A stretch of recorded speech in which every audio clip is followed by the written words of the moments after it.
Imagine this. You're managing a team on a critical project. Deadlines are slipping, communication is falling apart, and everyone's blaming poor teamwork.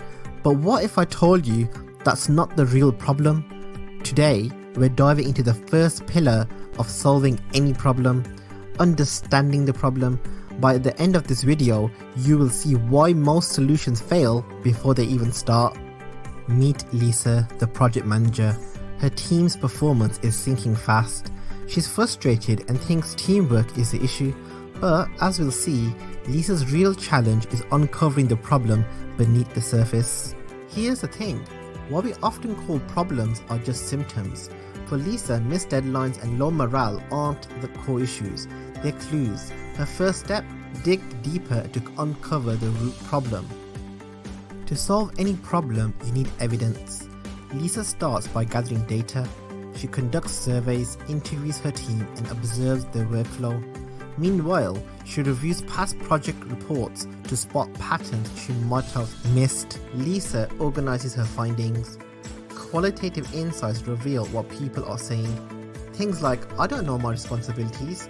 Quantitative data, like project timelines, show how long tasks are taking. Together, they create a clearer picture. Lisa dives deeper with the root cause analysis. She maps out contributing factors using a fishbone diagram, revealing key issues, unclear roles, lack of training, and unrealistic deadlines. The picture is finally starting to make sense. Here's where Lisa changes her approach. Instead of asking, why can't my team collaborate? She reframes the problem. What's stopping my team from doing their best work? This shift opens up new ways to address the issue. Lisa uses open-ended questions to refine her understanding. She asks her team, what's unclear about your role and what's keeping you from meeting deadlines? These answers help her clarify the problem and its scope. But Lisa knows she can't stop there. She challenges her own assumptions. Are deadlines truly realistic? Does everyone understand their tasks? By identifying and correcting biases, Lisa ensures she's not working with false information. With this information, Lisa clarifies her problem. My team struggles with unclear roles, inconsistent communication, and unrealistic deadlines. Finally, she's framed the problem accurately. But solving it, that's a whole new challenge. Lisa now sees the problem clearly, but clarity isn't enough. If she doesn't build a strategy, her team will keep facing the same issues. Understanding the problem is just the first step. Now she needs a plan. What's next for Lisa? In Pillar 2, we'll show you how she turns her understanding into a strategy. Don't miss it. Subscribe and hit the bell to follow Lisa's journey. Lisa knows the problem, but here's the thing. Understanding alone doesn't solve it. Without a clear strategy, she risks making decisions that don't stick, and her team could end up back at square one. So, how does Lisa turn insights into action? That's where strategy comes in. In this video, we'll explore how Lisa creates a roadmap to success, one step at a time. Lisa realizes that creating a flowchart isn't just about drawing boxes and arrows. It's about building a tool her entire team can understand and use. She starts by labeling each step clearly and keeping a description concise so the workflow is easy to read. But Lisa knows she can't do this alone. To make sure her flowchart is accurate, she involves her team, the people who know the process best. She asks for input from process owners, subject matter experts, and her team members to ensure every detail is correct. But will this be enough to ensure accuracy? Once the flowchart is complete, Lisa takes a step back to analyze it. She notices three major bottlenecks: unclear instructions during task assignment, inconsistent communication during progress updates, and unrealistic deadlines at the delivery stage. These are the moments where her team's workflow falls apart. But recognizing the problems is only half the battle. Can Lisa turn these insights into solutions that stick? For the first time, Lisa sees her team's challenge laid out in black and white. The flowchart connects everything she uncovered earlier: unclear roles at task assignment, poor communication during updates, and unrealistic deadlines at delivery. It doesn't just show what's broken, it reveals exactly where to focus. Lisa realizes this will be the foundation for building her strategy. But this was just the beginning. Lisa needed to take this clarity and turn it into action. How would she do that? Lisa also reminds her team that a flowchart isn't a one and done tool. It's a living document that needs to evolve as the team's processes change. They agree to review and revise it regularly to keep it relevant, but will these updates be enough to keep up with the challenges ahead? After analysing the flowchart, Lisa notices another critical issue: confusion about roles and responsibilities. To fix this, she creates a swim lane diagram, a tool that maps out who is responsible for each step of the workflow. Lisa collaborates with her team to fill in the swim lane diagram, showing exactly who does what. For example, she maps out that the manager assigns tasks, but the team members are responsible for clarifying their priorities during progress updates. The swim lane diagram helps Lisa uncover where miscommunication happens during handoffs between team members. She realizes that by defining roles more clearly, she can reduce confusion and improve accountability across the team. Lisa's team knows the challenges, but solving them requires fresh ideas. To brainstorm solutions, Lisa gathers her team and creates a mind map. She places the biggest challenge, communication, at the center and branches out with ideas like weekly check-ins, clear task templates, and progress reports. But here's the thing, generating ideas is only the first step. How will Lisa turn these ideas into a structured plan her team can follow? Ideas are powerful, but Lisa realizes she needs a structured way to act on them. That's when she learns about Six Sigma, a methodology designed to transform scattered ideas into actionable plans using the DMAIC framework: define, measure, analyze, improve, and control. Lisa sees that she's already completed the first 3 steps. In Pillar 1, she defined the problem and its root causes. She measured its impact by mapping bottlenecks with a flowchart, and she analyzed responsibilities using a swim lane diagram. These steps have given her a clear picture of the problem, but clarity isn't enough. Now, she faces the most critical question: how can she turn this insight into impactful improvements? Now, Lisa turns to the improve phase. Her goal is to prioritize the best solutions from her mind map. She ranks them based on impact and feasibility to build a clear strategy her team can follow. As she evaluates each idea, Lisa begins to see a roadmap forming. But as Lisa evaluates these options, she wonders, will her team align on the priorities she set? Planning is one thing. Will these solutions deliver the results her team needs? Lisa's strategy is taking shape, but one big question remains: which solutions should she implement first? The right choice could bring her team closer to success, but the wrong one might derail all her hard work. Lisa feels the weight of this decision.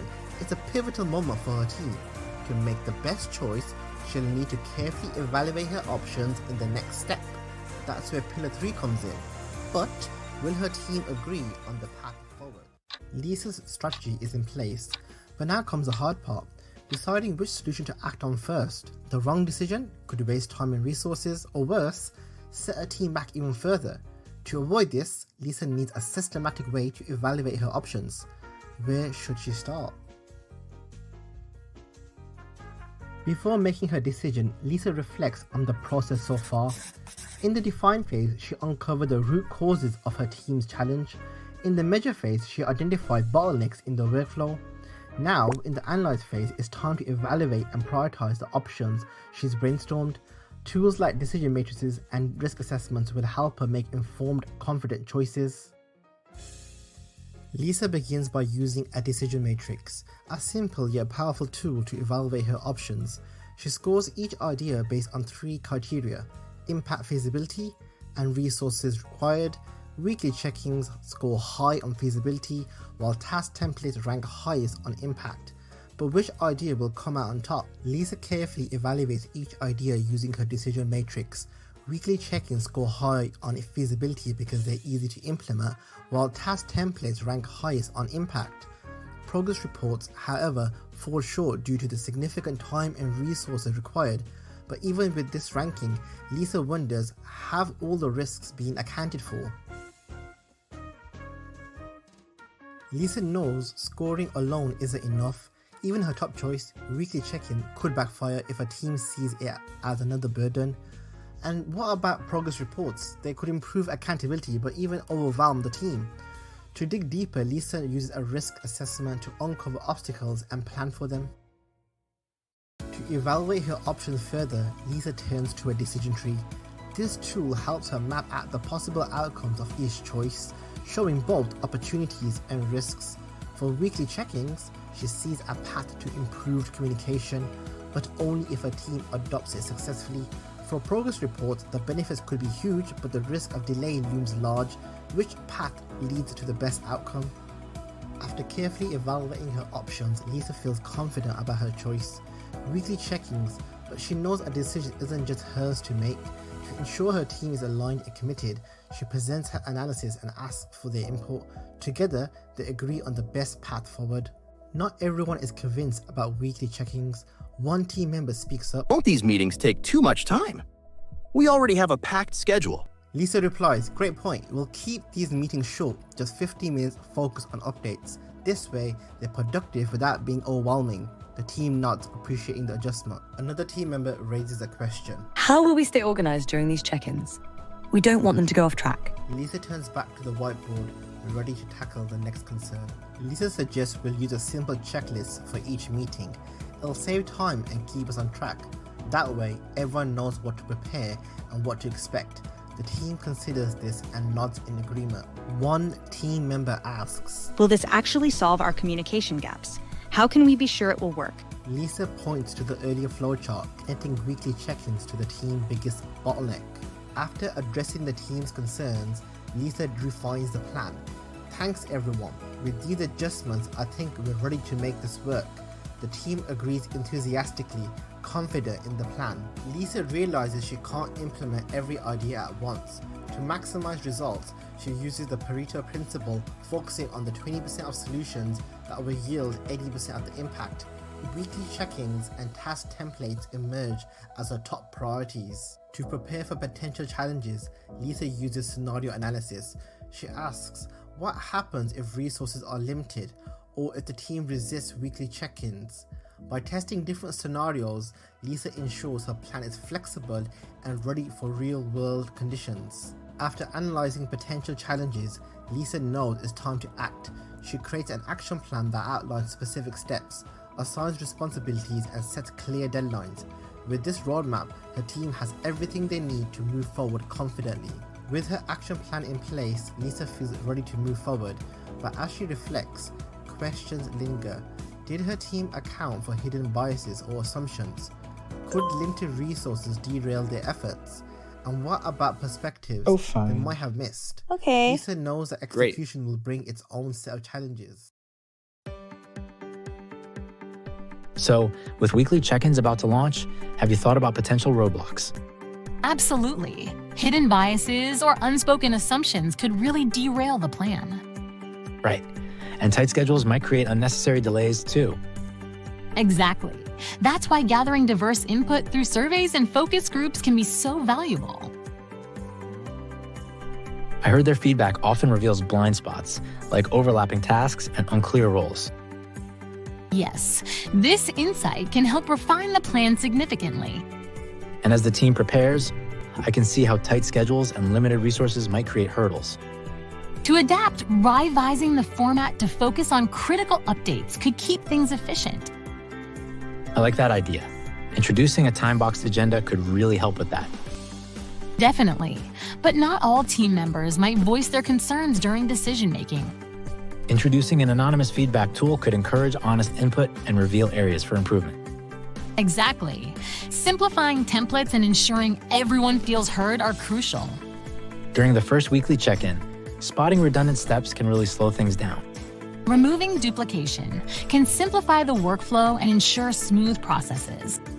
With those adjustments, launching weekly check-ins could lead to tracking progress and celebrating wins. Exactly. It proves that overcoming challenges can lead to stronger results. And remember, decision-making isn't just about finding solutions. It's about mastering the art of choosing the right path. Totally. In our next video, we'll explore practical strategies to help stack the odds in our favor.